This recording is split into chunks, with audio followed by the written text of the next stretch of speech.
Presented by Ragini Music.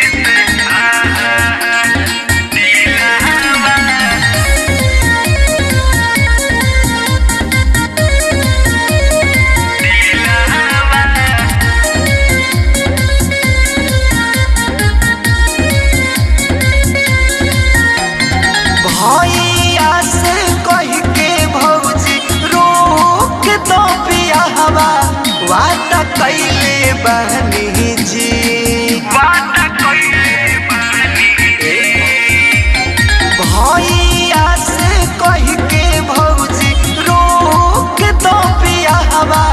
वादा कैले बहनी जी पासवान जी से दिलावा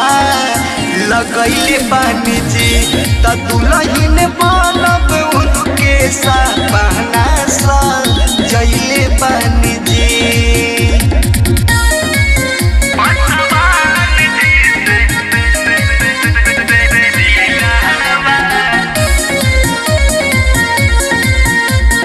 Music by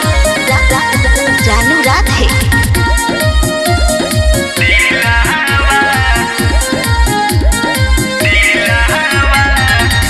करिले प्यार हम तो जनों से ज्यादा छुट्टी नहीं साथ कबो कैले रही वादा भौजी रे करिले प्यार हम तो जनों से ज्यादा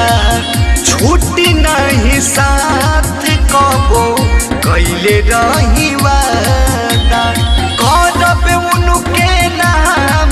कैसे नुरवाया समान में जगैले बहनी जी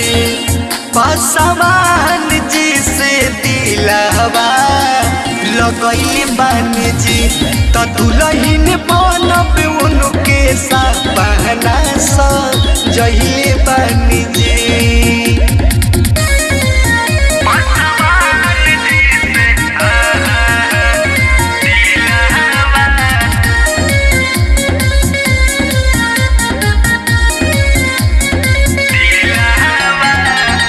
करे खाती शादी ही जनी करम जबूर हो जीना ही पाइब होके उनका से दूर हो करे खाती शादी ही जनी करम जबूर हो जीना ही पाइब होके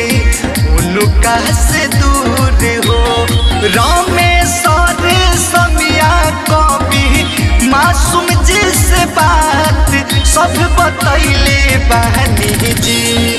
पासवान जी से दिलावा लगैले बहनी जी